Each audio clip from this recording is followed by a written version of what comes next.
What's up, guys? Chem, and I'm here for a double strategy. Now, it's just not just a double strategy, but double NFE strategies, which means two Pokemon from the NFE tier. One of them I modified and gave it a different ability and item from the original for Alligator Pond's Jigglypuff, which can even work out in overuse and sometimes Uber. It could really help your Pokemon. Well, at least for mine. But if you want to see the original strategy to see the comparison, the link will be below. So without further ado, we'll be showing this little fluff ball off. So as you can see, this is Jigglypuff. Now we're using this because of its massive bulk. And it can even give massive bulk to all of your other Pokemon. So yeah, its nature should be bold, held item should be Evolite, making it super bulky. Its ability should be Friend Guard, so it makes your other Pokemon bulky in double and triple battles. And I guarantee this helps. I use this Jigglypuff all the time. It is so awesome. I mean, it is a tiny fluff ball that most people find weak. But guys, once you use this strategy, you will be very impressed. It can even go in not just NFE, but maybe overused here for those of you who are smogon users. Yeah, and just like the stats are the same as the original for Alligator Pond's all one. 252 HP EVs, 136 defense EVs, 116 special defense EVs, and 6 speed EVs. Special attack and attack will not come into play because this Pokemon is a lead. So definitely use it in your Wi-Fi battles. Yeah, its move should be Light Screen, Reflect, Thunder Wave, and Stealth Rock. So it's a dual screened one. And I believe the original has Light Clay, but if you want your Jigglypuff to be very bulky, I'd recommend maybe keeping it with the Eviolite. Yeah, so it knows Light Screen, Reflect, Thunder Wave, and Stealth Rock. So first you put up, you can usually tell like what Pokemon you're going up for, a physical attacker or special.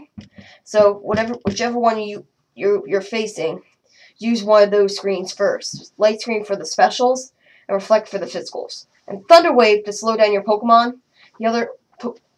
The other people's Pokemon, so they'll be much slower, and sometimes they can't even attack.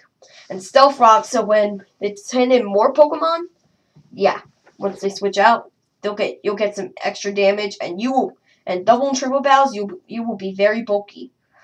The Pokemon next to you, and your Jigglypuff. So it's beneficial for everybody. So yeah, our next strategy is one that I find to be very hard to make a strategy off of. Hang on, let me get it up. Yeah, even its final version of it, it's still one of the hardest Pokemon to make a strategy off of due to its poor move pool and stats and ability. It's very hard to make a successful one. This one might be able to go in maybe rarely used underused. But I really don't, and it would be excellent in the NFE tier for those of you who are smogon users. It would be very helpful in the NFE tier. So yeah, this is Klang.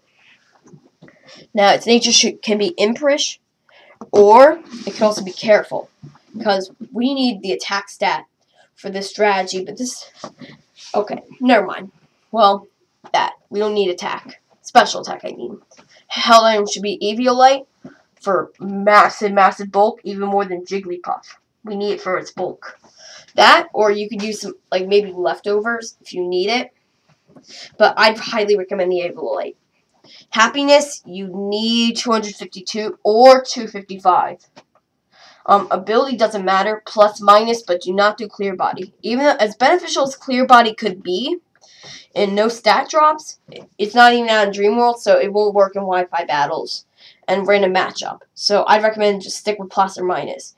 But when it does come out in Dream World, it would be extremely beneficial to use it, so your whole strategy won't be ruined.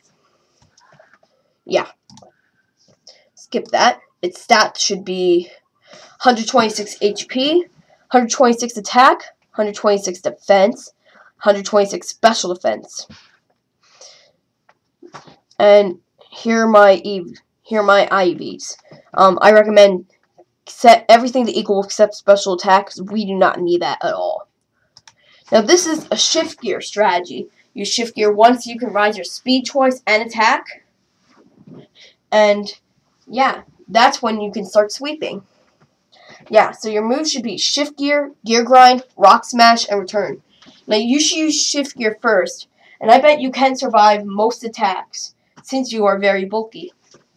So you could rise your speed up and your attack. And gear grind, this is for stab, and you can also get critical hits with it. Only downside is it's not that great accuracy, which is 85% of the time. But definitely used for stab reasons, though. You could also replace that with another steel-type move that has to do... You know what? I think that's the only steel-type move it can learn that's physical. So never mind that. Scratch that out. Yeah, stick with gear grind. For the third move, it should be rock smash. It can be very good against other steel types that get in your way, or Pokemon such as maybe like rock types. Plus, it can lower defense 50% of the time. So that can be very helpful to your attack stat to make you seem even more powerful in battle. And your last move should be return. That's why we need that happiness. Just for reasons in case nothing, when all else fails, use return. So yeah. Yeah, and that's basically it. I hope you enjoyed the strategy, and I hope Jigglypuff and Klang are useful. And guys, just to put to the record, Klang took like at least 2 hours to figure out a strategy on, because it's a very poor move pool. But give it a try for yourselves. Comment, rate, subscribe, and if you want to see the original Jigglypuff, the link to that video will be below. Right. See you later.